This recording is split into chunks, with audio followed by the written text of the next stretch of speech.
पाकिस्तान ने एक मर्तबा फिर से अपने ही इलाके खैबर पख्तूनख्वा के एक गांव को बॉम्बिंग का निशाना बनाया और इसमें अब तक 30 से ज्यादा लोग अपनी जानें गंवा चुके हैं। और ये कोई पहली दफा नहीं हो रहा। बलूचिस्तान और पख्तूनख्वा के लोग एक लंबे अरसे से ऐसे ही स्ट्राइक्स में अपनी जानें गंवाते आ रहे हैं और कल ये स्ट्राइक्स पख्तूनख्वा की तिरा वैली में कैरिड आउट की गई और इस टॉपिक को आज पूरा वर्ल्ड मीडिया एक्सटेंसिवली कवर कर रहा है। आप ये आर्टिकल देखें। The Pakistan air force carried out an air strike in KP's Tirah valley on Monday September 2022 around 2 AM, killing at least 30 people including women and children. Pakistan Air Force fighter jets reportedly dropped 8 LS-6 bombs on Matri Dara village leading to massive destruction in the area. अब इस strikes में ये जो LS-6 bombs इस्तेमाल किए गए हैं ये वही बॉम्ब्स हैं जो चाइना ने पाकिस्तान को दिए हैं और ये बॉम्ब्स हमेशा ही एक बड़े कॉन्फ्लिक्ट में इस्तेमाल किए जाते हैं, लेकिन आज पाकिस्तान एयरफोर्स इन बॉम्ब्स को अपने ही लोगों की जान लेने के लिए इस्तेमाल कर रही है। अब पख्तूनख्वा में होने वाली ये स्ट्राइक्स कोई नई बात नहीं है, इनकी एक हिस्ट्री रही है और यहाँ के लोग जो हैं वो ऐसे ही स्ट्राइक्स में एक लंबे अरसे से अपनी जानें गंवाते आ रहे हैं। आप 2010 का गार्डियन का ये आर्टिकल देखें। Pakistan air strike kills 71 civilians, military refuses to confirm that's as local government pays compensation to the victim families.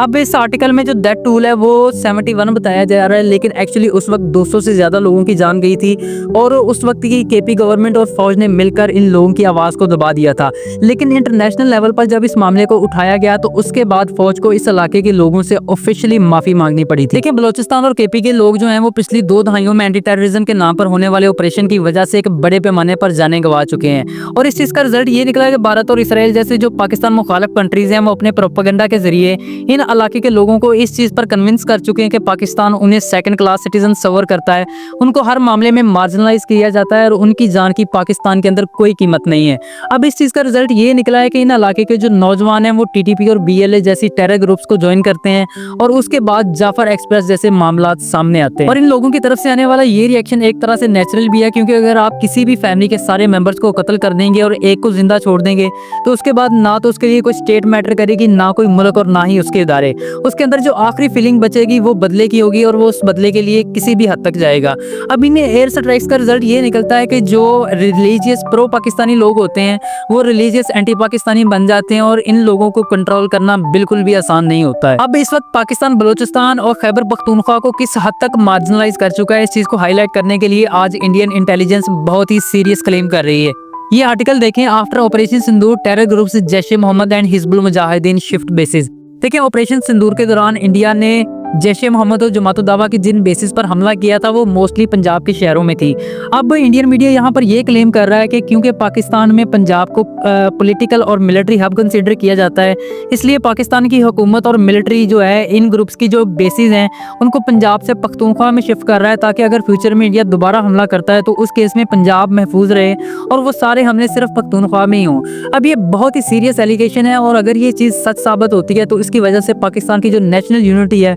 वो खतरे में आ सकती है। लेकिन जब ऐसी खबरें सोशल मीडिया पर वायरल होती हैं और ये खबरें उन लोगों तक पहुंचती हैं जो एयर स्ट्राइक्स में अपनी आधी फैमिलीज खो चुके होते हैं, तो उसके बाद BLA और TTP जैसे ग्रुप्स के लिए इनको अपने साथ में लाना बिल्कुल भी मुश्किल नहीं रहता है। अब ऐसा ना हो, इस चीज को इंश्योर करने के लिए हुकूमत को ग्राउंड पर कुछ सॉलिड एक्शन लेने होंगे। सबसे पहले तो इस मामले की एक इमीडिएट और ट्रांसपेरेंट इन्वेस्टिगेशन करवानी होगी ताकि पब्लिक का जो इंटरेस्ट है हुकूमत पर और अदारों पर वो बहाल हो और अप्रोप्रिएट टाइम पर इस इन्वेस्टिगेशन की जो रिपोर्ट्स हैं वो भी पब्लिक की जानी चाहिए। इसके बाद इन स्ट्राइक्स में जिन लोगों का नुकसान हुआ है हुकूमत को उनको फाइनेंशियली कंपनसेट करना होगा और इस सारे एरिया की जो रिकंस्ट्रक्शन है उसको भी इंश्योर करना होगा ताकि इन लोगों को रिलोकेट ना करना पड़े और ये अपनी जिंदगी दोबारा से वहीं पर शुरू कर सकें। और फाइनली हुकूमत को इंटेलिजेंस और सिक्योरिटी रिफॉर्म्स करनी होंगी और ये चीज़ इंश्योर करनी होगी कि आइंदा जब भी ऐसी एयर स्ट्राइक्स की जाएँ तो उससे पहले कंक्रीट एविडेंस मौजूद हो कि उस जगह पर मिलिटेंट्स मौजूद हैं और इन एयर स्ट्राइक्स में सिविलियन कैजुअलिटीज नहीं होंगी। और इंडिया आज इस सारे मामले को पाकिस्तान के अगेंस्ट एक प्रोपेगेंडा के तौर पर इस्तेमाल कर रहा है और बलूचिस्तान और KPK की जो यूथ है उसको पाकिस्तान के अगेंस्ट